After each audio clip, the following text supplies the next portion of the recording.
Барлықтарыңа сәлем. Пила қайта оралды. Келесі жылы араның 10-шы бөлімі жарық көреді. Ол жерде де сұмдық тұзақтар мен механизмдер болатынына сенімдіміз. Ал бүгінгі видеода осы уақытқа дейін жарық көрген Пиланың 9 бөліміндегі барлық 60 тұзақтарды қысқаша баяндап беретін боламыз. Лайк басып, еңбегімізді бағалап кетіңіздер. Оған қоса, арнамызға да тіркеліп, 2023 жылға дейін 50 мың жазылушыға жетудегі мақсатымыздың орындалуына өз көмегіңізді тигізіп кетіңіздер. Ендеше, сіздермен бірге QRF ұжымы бүгін біз Пила киносындағы барлық тұзақтарды бір видеода көрсететін боламыз.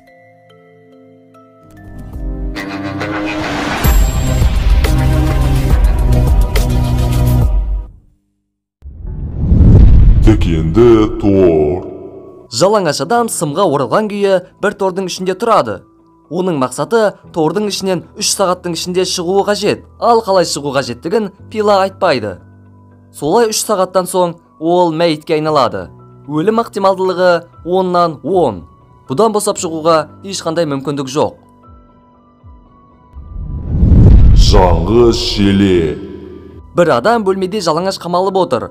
Оның денесіне у егіп тастаған. Ал уды қайтаратын екпе сейфтің ішінде. Ол сейфтің коды бөлменің қабырғасында. Оған шамды қолына алып, бөлмені бір айналып шығу керек.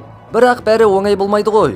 Еденде бөтелкенің сынықтары жатады. Ал адамның денесіне өрт тисе, лаулап кететін нәрсе жаққан. Өлім ықтималдылығы 10-нан 9.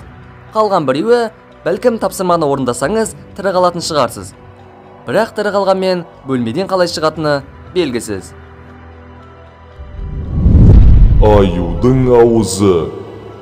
Кейіпкердің басына бір қақпан кигізілген. Егерде берілген 3 минут ішінде қыз кілтті таппай, қақпаннан босап шыға алмаса, оның жағы 2-ге айырылады. Бөлменің ішінде тағы бір адам ес-түссіз жатыр. Кілт болса, сол адамның ішінде. Пила кілтті алып, қақпанды шешсең, бостандыққа деген есік ашық дейді. Өлім ықтималдылығы 10-нан 4. Бірақ тапсырманы орындау қылмыс болып саналады. Мойын тескіш орынды. Бұл сынақта кейіпкеріміз екі жағынан екі бұрғылау аппаратының ортасында отырады. Аппарат қосылғаннан соң тура 15 секунд өтсе, екі ұзын темір оның мойнын тесіп өтеді. Ол жалғыз өзі босап шыға алмайды. Көмекшілер 15 секунд ішінде көп кілттің ішінен арнайы қақпанның кілтін тауып босатуы қажет. Өлім ықтималдылығы 10-нан 1 ғана. Себебі кілтті табудан бөлек аппаратты сындыруға, тескіш пен адамның арасына қандай да бір нәрсені қоюға болады. Кес немесе өл. Барлықтарыңызға жақсы белгілі, Пила фильміндегі бұл тұзақта екі кейіпкер өз аяқтарын кесу арқылы босап шығуына болады. Одан басқа бұл жерден босап шығуға мүмкіндік жоқ десек те болады. Өлім ықтималдылығы 10-нан 1 ғана. Өйткені кейіпкер көп қан жоғалтудан немесе кескен кездегі алған шоктан көз жұмуы мүмкін. Өлім маскасы. Маска бір адамның басына киіліп, уақыт аяқталғаннан соң жабылады да, оның бетін шегелер тесіп тастайды. Бұл сынақтан құтылу үшін белгілі бір уақыт ішінде ол өз көзінен кілтті алып қана бостандыққа шыға алады. Өлім ықтималдылығы 10-нан 6. Тапсырманы орындаса, бір көзсіз де өмір сүруге болатын еді. Электрлі баспалдақ. Алғашқыда бұл қарапайым баспалдақ секілді көрінеді. Бір кезде бір ағаш әдейі құрастырылған болып, енді бір кішкене қысым болса, аяқ сындырар еді. Ал темір торлар электрлі болып, оған теген адамдардың барлығы тоққа түсіп сеспей қатады. Өлім ықтималдылығы 10-нан 7. Қарадың, өлдің. Бұл тұзақтың мағынасы әр жерге мұрныңды сұға берме дегендей. Есіктегі арнайы қарау тесігінің артында қару орнатылған екен. Оған қарап кілтті бұрасаң, миың шашылып кетеді. Өлім ықтималдылығы 10-нан 10. Крематорий. Кейіпкер шприцті аламын деп пешке кіреді. Солай пеш жанып кетіп, ол стейкке айналады. Пеште кішігірім терезе бар. Одан оның қалай өртеніп жатқанын көруге болады. Өлім ықтималдылығы 10-нан 8. Шприцті ванна. Арнайы шұңқырдың іші наркомандардан қалған шприцке толы. Ішіне құлап кетсең, өле қоймайсың, бірақ түрлі аурулар жұқтыру қаупі жоғары. Өлім ықтималдылығы 10-нан 2. Бұл жердегі әйелдің денесіне егілген удың әсері бірнеше сағаттан кейін ғана белгілі болады. Өлім ықтималдылығы 10-нан 5. Егерде арнайы у қайтарғыш екпені егіп үлгерсең, тірі қала аласың. Пышақты қорап. Шыны қорапта 2 қол салатын тесік бар. Бірақ қолыңды салсаң, қайта аман шығару мүмкін емес. Себебі, ол төменге қолыңды тартсаң, пышақтар кедергі жасайды. Кедергімен қатар өзінің кесірін де тигізеді. Қаншалықты қатты тартсаң, соншалықты қолыңнан айырылуға мүмкіндік көбейеді. Өлім ықтималдылығы 10-нан 1 ғана. Өйткені шыныны сындырып та қажет нәрсеңді алуға болады. Немесе алғаш жағдайды бағалап алуға қажет. Ара 2.0. Кейіпкер трубаға жалғанған кісендеулі.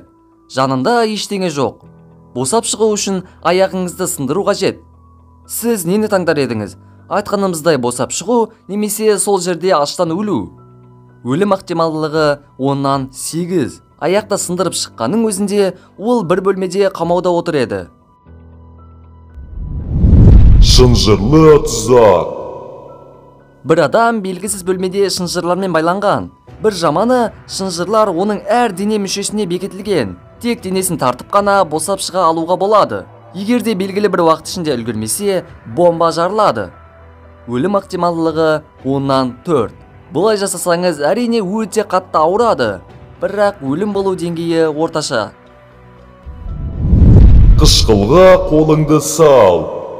Кейіпкер шынжырмен байлаулы. Оның денесін арнайы механизммен ұстап тұр.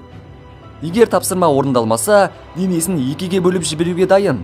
Бостандыққа арналған кілт қышқыл толы банканың ішінде. Өлім ықтималдылығы 10-нан 10. Өйткені кинода қыз кілтті алып, құлыпты шешкенімен бұл механизм істен шықпайды. Жарылғыш алқа. Қыздың мойнына егерде талаптарды орындамаса, оқ ататын алқа кигізіледі. Бұл электронды сигналдың арқасында атылатын арнайы қақпан. Өлім ықтималдылығы 10-нан 2. Себебі, жай ғана талаптарды орындасаңыз жеткілікті. Ағаш қорап. Кейіпкер ағаштан жасалған қораптың ішінде отырады. Оны сындыру арқылы босап шығуға болады. Ал сындыра алмасаңыз, соның ішінде көз жұмасыз. Өлім ықтималдылығы 10-нан 1.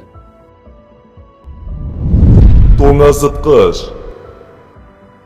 Бір қызды өте төмен температурадағы тоңазытқышқа байлап, кіргізіп қойған. Оған қоса оған су шашады. Кілтті болса басқа адам келіп алуы керек. Өлім ықтималдылығы 10-нан 5. Көмекке келген адаммен жақсылап келіссеңіз, босап шығуыңыз мүмкін. Айналмалы крест. Бір жігіттің аяқ қолын крестке байлап қояды. Механизм оның аяқ қолын басын 360 градусқа дейін айналдырады. Жалғыз өзің босап шығуы мүмкін емес. Өлім ықтималдылығы 10-нан 5. Алдындағыдай, көмекке келген адаммен жақсылап келіссеңіз, босап шыға аласыз. Шошқалы ванна. Кезекті құрбанды шошқаның өлекселерімен толатын құдыққа байлап қойған. Кілт басқа бөлмеде. Оған әрине көмекке біреу келуі керек.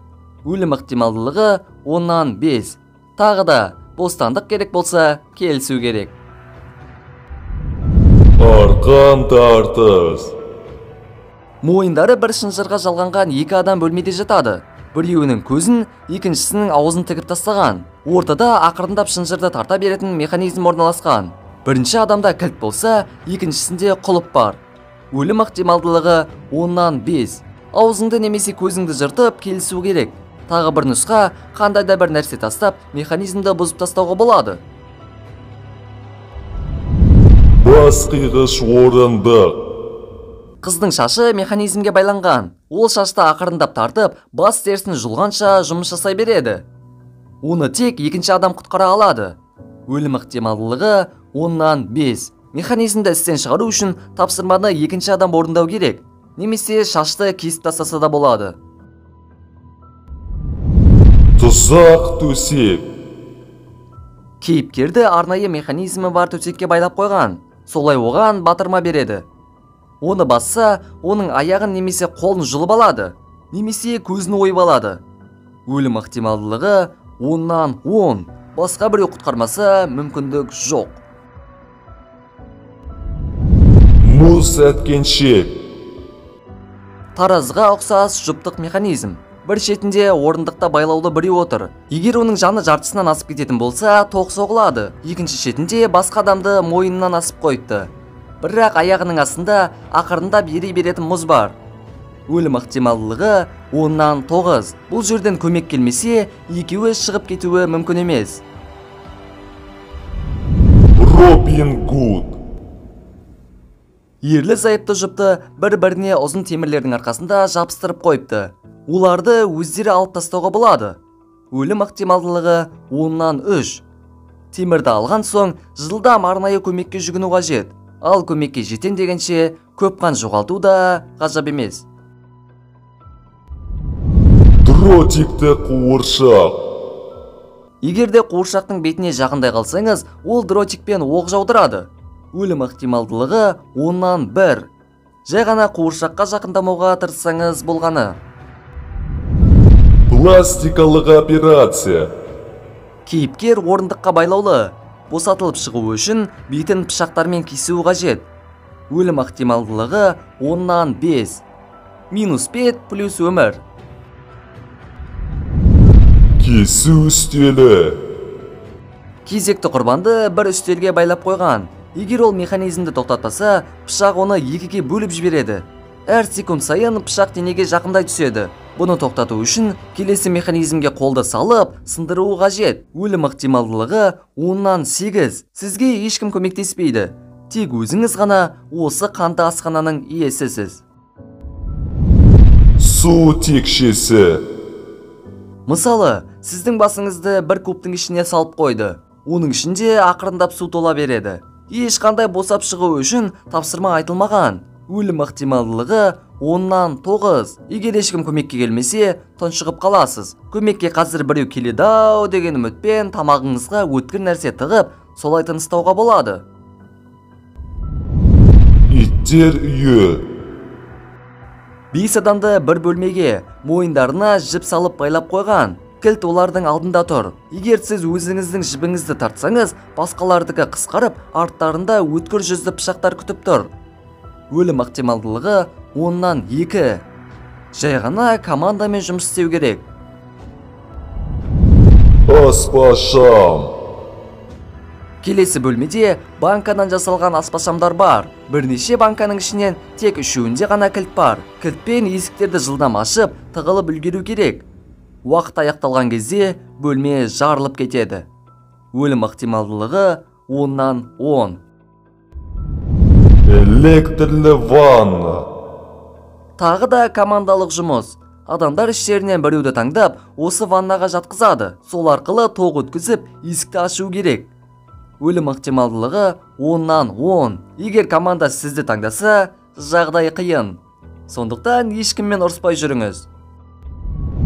Қан тапсыр, немесе жан тапсыр. Бөлме 15 минуттан соң жарылады. Есікті ашу үшін арнайы құтыны өзіңіздің қаныңызбен толтыруыңыз керек. Өлім ықтималдылығы 10-нан 2. Қан тапсырда бостандыққа шық. Ұйқыдағы ару. Бір адам шыны табытқа жатып, ақырындап төменге түсуде, ал келесі адамды екі қабырға қысып жатыр. Өлім ықтималдылығы 10-нан 10. Бұл жерден шығуға ешқандай мүмкіндік жоқ секілді. Бұлшық етті таразы. Механизм егерде тапсырманы дұрыс орындамасаң, басыңды тесіп жібереді. Екі адамның ішінде қайсысы өз бұлшық еттерінің көп бөлігін кесіп, таразыға тастаса, сол жеңімпаз. Өлім ықтималдылығы 2-ден 1. Темекі өлімге әкеледі.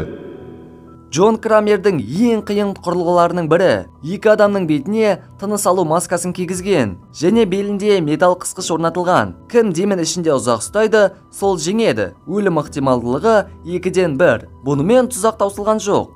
Кім жеңсе, сол аяқ қолын 1 сағат ішінде шешуі қажет. Қыла алмаса, жарылады. Ал бұның өлім ықтималдылығы 10-нан 5. Таңдау.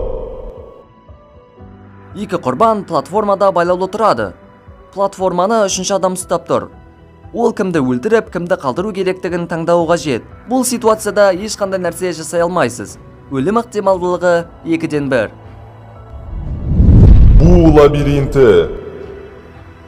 Денесіне қару байланған бір қыз 1 минут ішінде ыстық болу лабиринттен шығуы керек. Бірақ лабиринттен өткенімен қарудан құтыла алмайсың. Өйткені кілт сізге көмектесіп жатқан адамның ішінде екен. Өлім ықтималдылығы 10-нан 9. Әткеншек. Әткеншекте 6 адам отыр. Оның 2-і аман қалады. Ал кімнің аман қалатынын басқа адам таңдайды. Тірі қалғысы келетіндер жалынып өзін аянышты көрсетеді. Өлім ықтималдылығы 3-тен 1. Қышқыл массаж. Арқаға өте көп ине қадалып, ішінен адам денесінде қышқылдар тарайды. Бұған түсіп қалған адамда тірі қалу үшін ешқандай мүмкіндік болмайды. Сондықтан өлім ықтималдылығы 10-нан 10. Жазалау тұзағы. 3 адам өз арасынан кімді өлтіретінін анықтау керек. 2 жігіттің біреуі немесе ана 2 жігітпен де өтірік жүрген қыз. Бұның бәрін халық тамашалап тұрады. Яғни қаланың қақ ортасында оқ өтпейтін тереземен қапталған бөлменің ішінде. Өлім ықтималдылығы 3-тен 1. Былғары салон. Автомобиль жүргізушісін орындыққа жабыстырып қойған. Егерде ол денесін тартып алмаса, көліктің астында жатқан қызды езіп, көлікке байланған жігіттің дене мүшелерін жұлып, жолда тұрған адамды қағып өлтіреді. Ақырында қабырғаға соғысып, өзі де өледі. Өлім ықтималдылығы 10-нан 9.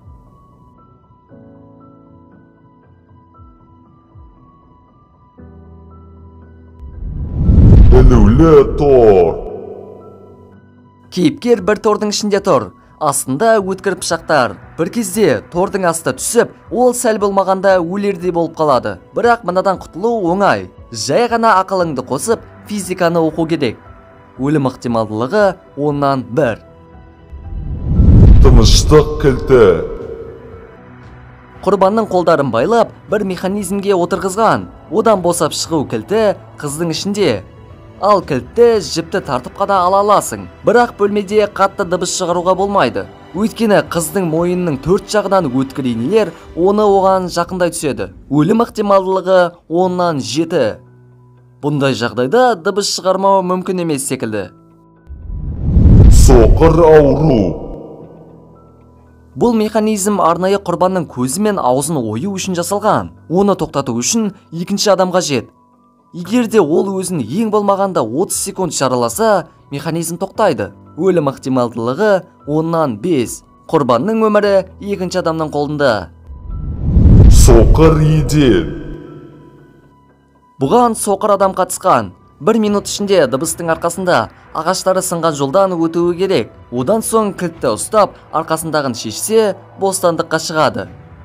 Егерде бұларды жасай алмаса, оны асып тастайды. Өлім ықтималдылығы 10-нан 9. Тіс дәрігері. Бостандыққа шығуы үшін оған өз тісін өзі жұлуы керек.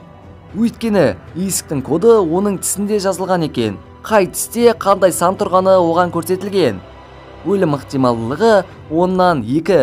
Тіс жұлғанға өліп қаласың дей алмаймыз. Кран машинисті. Тапсырма бойынша оған ілмекті кеуде бұлшық етіне тығып, жоғарға қарай көтерілу керек.